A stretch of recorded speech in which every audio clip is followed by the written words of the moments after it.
This is using the Delete Anchor Point tool with a coffee cup as the model. So this is just a finished look of the cup. Having you illustrate this, just finding a center line with some of the ellipse tools to build the shape up, and using some of the shape builder to create some of the selections as they go across, coming up with the different elliptical shapes, and creating them with the fills so you can use the eyedrop tool to help you color up the image as it goes through this piece. And the main thing is just using the highlight with the direct selection tool and the option key, so you can manipulate the shapes and the points just by clicking, adding, delete anchor points, and placing that in there. But here it's just trying to set up with a selection on the outside edges of the cup.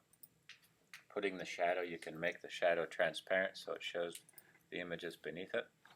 And then just taking a secondary look at the illustration and enhancing it a little bit better than what they have, using some of the gradients to place into the illustration.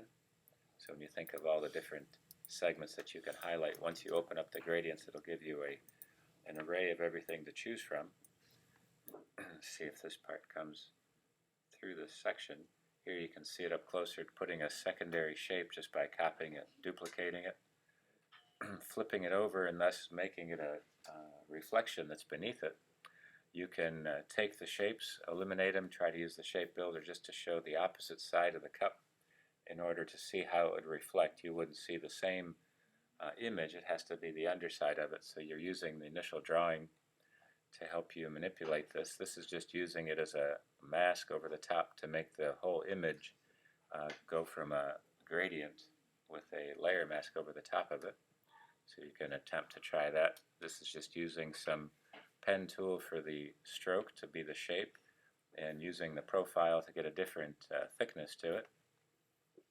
And once it has that part, it has a gradient and a little bit of the blur added to it to give a little bit of the steam coming off the top of it. So it gives you a couple ways to work with this to get a final illustration.